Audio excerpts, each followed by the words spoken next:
आप एक वकील होने के नाते लोअर कोर्ट का फैसला सेशंस कोर्ट में अपील और वो खारिज, आप इसको किस नजर से देखते हैं लीगली, प्योरली लीगली अगर मैं आपसे बातचीत करूं तो? मेरी समझ कुछ अलग है इसमें आशुतोष जी, कि मैं समझ रहा था कि लोअर कोर्ट के खिलाफ उनकी अपील तो दाखिल हो गई है सेशन कोर्ट में, और सेशन कोर्ट ने उनको बेल दे रखी है। तो ये एक सेपरेट एप्लीकेशन था जिसमें उन्होंने उस कन्विक्शन को स्टे करने के लिए कहा था। कन्विक्शन जो है वो अंडर सस्पेंशन रहता है और जो स्टे रहता है, दोनों का लीगल मीनिंग अलग अलग है। उनका सस्पेंशन जो है अभी, उनका जो कन्विक्शन है उस पर उनको बेल मिल चूंकि जब भी हायर कोर्ट में हम जाते हैं और हमारी अपील वहां लगाई जाती है, तो वो कन्विक्शन जो है ऑटोमेटिकली अंडर सस्पेंशन माना जाएगा और उस पर बेल मिल जाती है, ऑटोमेटिक बेल मिल गई। तो उनको बेल मिली हुई है। तो मैं ये बात समझ नहीं पा रहा हूं कि जो हम यहाँ चर्चा कर रहे हैं उनको जेल जाना पड़ेगा, मुझे ऐसा नहीं लगता, क्योंकि वो एक अलग एप्लीकेशन थी। ये एप्लीकेशन थी स्टे करने के लिए, क्योंकि स्टे वाली एप्लीकेशन से उनकी सदस्यता का मामला जुड़ा हुआ है। अगर आज सेशन कोर्ट उस कन्विक्शन को स्टे कर देता तो ये दोबारा अपने सेक्रेटेरिएट में जाके लोकसभा सेक्रेटेरिएट में उस आदेश की प्रति दे सकते थे और लोकसभा सेक्रेटेरिएट से एक नया सर्कुलर जारी हो सकता था जिसमें उनकी सदस्यता रिस्टोर हो जाती।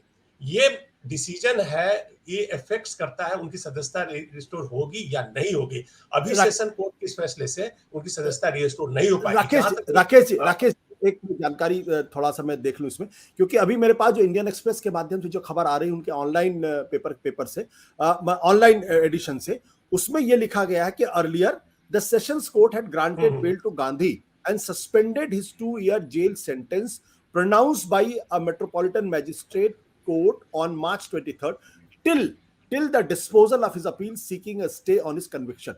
Till the disposal of his appeal seeking a stay on his conviction, the court held Gandhi guilty. इसका मतलब ये कि जो सेशंस कोर्ट में जब ये अपील की थी तो सेशंस कोर्ट ने ये कहा था कि आपके कन्विक्शन पर कोई फैसला करने तक आपको हम बेल देते हैं, यानी उस तारीख तक गिरफ्तारी नहीं होगी। तो अब चूंकि 20 तारीख को फैसला आ गया है तो बात अलग है। अगर मान लीजिए ये फैसला 20 अप्रैल की जगह 20 मई तक अगर आता या 20 जुलाई तक आता, तब तक उनकी गिरफ्तारी नहीं होती। तो अब ये बात इतना जल्दी ये इसकी अपील वाली जो है वो मैटर अभी चल रहा है। एक सेपरेट एप्लीकेशन होगी, एक मिसलेनियस एप्लीकेशन होगी जिसमें इसको स्टे करना, ये मेरी समझ है।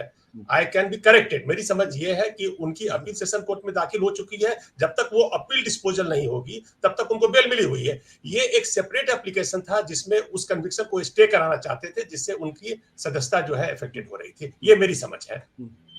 बिल्कुल, अब जाहिर सी बात है इस पर थोड़ी और सूचना मिलेगी तो और बेहतर और बहुत क्लैरिटी हमारे सामने हो पाएगी। यानी आपके कहने का मतलब ये कि दो चीजें थी। एक ये थी कि जो उन्होंने जो लोकल मजिस्ट्रेट का जो फैसला था, जो सेंटेंस बेल की रेगुलर अपील की है, उनकी बेल की रेगुलर सेंटेंस जो है सेंटेंस सस्पेंडेड है, इनको बेल मिल चुकी है जब तक वो रेगुलर अपील पर कार्रवाई ना हो। ये एक सेपरेट एप्लीकेशन होगा जिसमें उन्होंने उस कन्विक्शन को स्टे करने के लिए, स्टे करने से जो जैसा मैंने कहा उनकी सदस्यता उनकी रिस्टोर हो सकती थी। बट इंडियन एक्सप्रेस जाने का खतरा मेरी समझ से नहीं है। बिल्कुल वो इतना जल्दी सेशन कोर्ट ने उनकी अपील डिसमिस नहीं की, वो पर्टिकुलर एप्लीकेशन डिसमिस की है जिसमें उन्होंने स्टे मांगा था कन्विक्शन के अगेंस्ट। बट राकेश जी, जो पहली यही तो सेशंस कोर्ट ये कह रहा है, सेशंस कोर्ट ये जो इंडियन एक्सप्रेस की रिपोर्ट है वो ये कह रही है कि जब इन्होंने मजिस्ट्रेट के ऑर्डर के खिलाफ जब बेल मांगी थी तब बेल उनको मिली थी कि जब तक आपके कन्विक्शन के मसले पर हम कोई फैसला नहीं कर देते तब तक आपकी गिरफ्तारी नहीं होगी। तो अब ये इत्तेफाक की बात है कि 20 अप्रैल यानी 1 महीने की मियाद के अंदर ही उनको कन्विक्शन पर जो है उनको अपील खारिज कर दी गई है। तो जाहिर सी बात है अब जो सेशंस कोर्ट ने जो उनको बेल दी थी वो भी एक तरीके से खत्म हो गई। ये मेरी समझ कुछ और है। मैंने आपको बिल्कुल आपकी कुछ और है। वो है कि वो सिर्फ एक सेपरेट एप्लीकेशन है स्टे करने के लिए कन्विक्शन से, जिससे इनकी सदस्यता प्रभावित थी। अदरवाइज इनका रेगुलर अपील अभी भी होल्ड करता है। ये मेरी समझ है। सत्य हिंदी का ऐप डाउनलोड करें गूगल प्ले स्टोर पर।